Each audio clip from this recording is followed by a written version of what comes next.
beer, it's good for you. Hello and welcome to the video. In this video I'll be giving the extra special bitter my full guide treatment.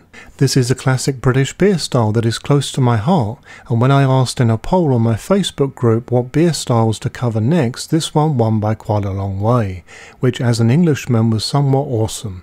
Within this video, in my usual fashion, I will begin with a little history before then moving on to BJCP notes for competition, before then sharing a recipe writing guide to the style, and then one of my own tried and tested recipes to the style, along with recent brew day footage. I will then show you the finished beer and give you some tasting notes and impressions. So let's get started.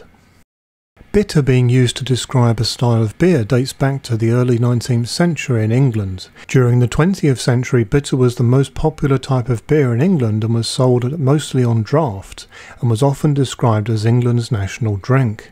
The term bitter came about as often before its inception beers were actually sweeter, being porters mostly in England. This is partly to do with the larger range of malt hitting the scene, and also more adoption as hops as a choice of bittering.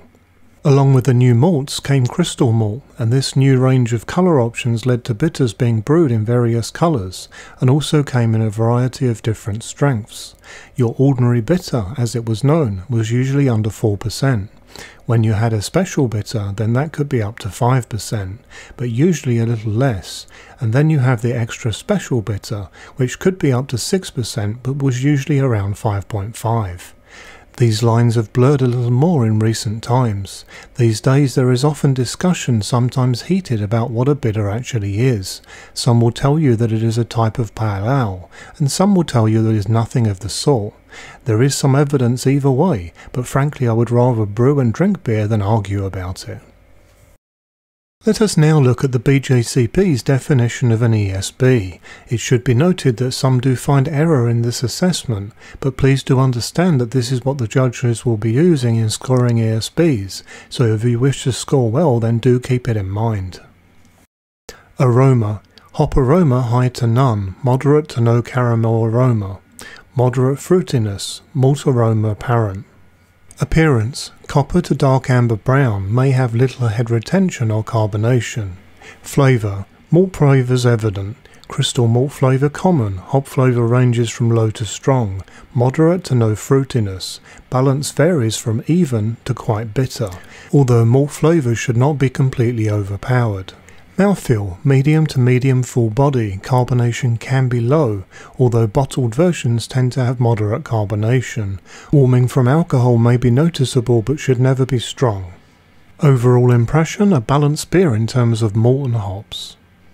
Here are the vital statistics across the bottom of the screen, and I've also added the missing vital statistic to the lower right of the screen for that all-important BU-GU ratio. Let's now move on to recipe writing for this style. In all honesty, many recipes that I see for bitter are adding in extra malts that are really not to this style. By all means it's great to experiment and I actively encourage this, just do not label it something that it is not. Bitters, irrespective of their alcohol content, are very basic beers and use very few different types of malt. Bitters are another example beer style of where less is more. To start with, always use pale ale malt for your base, which will be 80% plus of your grist. Pilsner is totally unacceptable, by all means use Morris Otter or equivalents. Crystal malt will almost always be the next highest malt in this style. More than one type is not uncommon either. Just be sure that these are no more than 8% of your grain bill to make this to style. Usually the crystal malt will be in a middle ABC range and then perhaps 1 in the low range if some sweeter caramel notes are desired. Sugars in their various forms are also popular for this style at between 5 to 10% of your fermentables. Personally I swear by Lyle's golden syrup, it certainly adds a little something. Do not think that these sugars are cheating, they are only used to raise the alcohol but lower the body, which adds to drinkability. The British and Belgians use sugar all the time in brewing, and so can you if you want an authentic bitter, though often the sugar is more common for the stronger versions, not the low ABV bitters. A little wheat can be used at between 1 to 3%, and this can be in various forms from torrefied to actual wheat malt. Some experimentation is good here. See my wheat guide for more details on what to expect from each type. And lastly, chocolate malt is also commonly used grain in this style at between 1 to 5%, depending on the impact you want it to have as well as the colour. Husked versions will add a little extra bitterness, so keep this in mind, or simply use the dehusked versions like Carafa Special. When it comes to hops for this style, it makes perfect sense to use British hops, of course. Shown on screen now are examples for both bittering and flavour and aroma. It is in normal keeping to use one hop type for bittering and then something else for flavouring. This is not a style that you would dry hop. This is certainly a style that has a balance between the malt and hops, so keep this in mind when deciding on your additions. It is very much in keeping with the style to have 3 additions. The first usually at the start of the boil for bittering, and then an addition between 10 to 15 minutes for flavour, and then one at 0 for aroma. Usually there will be some kind of hopstand between 10 to 15 minutes. Yeast-wise, there are lots of good types out there in liquid and dry forms that are British. Here are some examples from popular yeast companies that were known to work very well. If you are a Kveik user like me, then 3 different types certainly work well for this style. Framgarden is certainly the most pronounced in terms of flavours of these 3, but they all sit nicely within this style. When it comes to a water profile for this one, then I cannot recommend anything better than the Burton Historic Profile. It really allows everything to sing and gives a stunning level of clarity for bitters. I brewed a very tried and tested favourite ESB recipe of mine very recently using the 35 litre Brewzilla, but this recipe will suit other brewing systems, of course. I am sharing this recipe in full in this video's description and also via Brewfather via an internet link, which is also in this video's description, or you can search on the Brewfather cloud. To convert this recipe to your brewing system on Brewfather, simply make changes in the equipment section and scale it to the volume desired. You should then replace my ingredients with your own and ensure the values for IBU and gravity match that for the original. Shown on screen now are some vital statistics along with the fermentables. At 5.4% this is a nice easy session beer. The fermentables used here are pretty classic.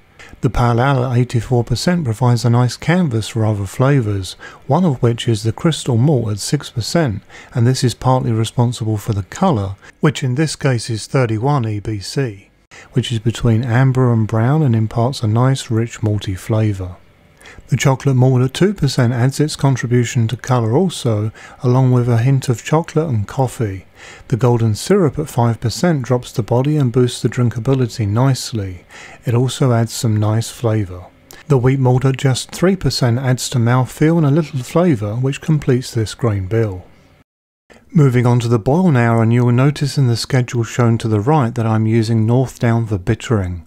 Northdown is a child hop from Northern Brewer and Challenger, which is good quality breeding for sure. Northdown flavour is considered nicely fresh, flowery and piney with notes of berry and spice. The next 2 boil additions are both Fuggles, which is very similar to East Kent Goldings. This hop was actually used in the breeding programs to create Cascade and Willamette. Its flavourings are very classic British with floral, minty and earthy expression.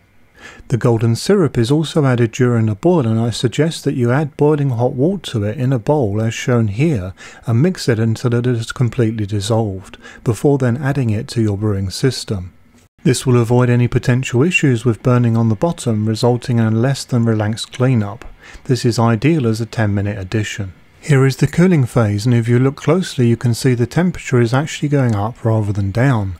This is because I am pitching Kveik and things cooled down way too quickly, so I turned off the cold tap to allow the temperature to build up some more. Naturally you need to be quite careful with this, but my intention is to ferment at 35°C, so there is some way to go yet. Whoever made the expression "you snooze you lose" was partly right. Because I didn't pay attention, I started off at just over 26°C. Still, this did not matter to the Kveik, and within an hour or so this was the scene, and this beer had fermented out within 2 days. After 5 more days I transferred this to a keg, and a week later here is the end result. Naturally it is still early days, but due to the Kveik it is coming into a conditioned state very quickly, though on the flip side clarity will take longer. Away from lighting, this looks darker than the image you see on your screen now. As promised, here are some tasting notes. I find that there is a little variety in this one each time I brew it due to the variation with Homebrew, so here is how this one is tasting right now. Aroma. Malty toffee on the nose with some sweet notes and a little spice. Flavour. A nice balance between malty biscuit with some toffee and caramel alongside floral and earthy flavourings from the hops. Notes. This beer strikes a very nice balance between the malt and hops, and for its strength packs a great deal of flavour that develops down the glass. It has a subtle and smooth bitterness that sits on the tongue after each taste. For a beer so simple, this is certainly a more complex experience than the uninitiated would expect. This is a British classic that I will never tire of. Let me know if you have any questions by putting them in this video's comments section. For further discussion, feel free to join this YouTube channel's Facebook group. Easy links are shown on screen now, and we are open to members of all experience levels and have a fun, friendly and helpful group. This now brings this video to a close. If you have any questions, then please let me know via YouTube or Facebook. I do hope that you found this video to be useful, interesting and enjoyable. If appropriate, then please like this video on YouTube, and if you've not done so already, then please subscribe. I regularly post new content. Happy brewing!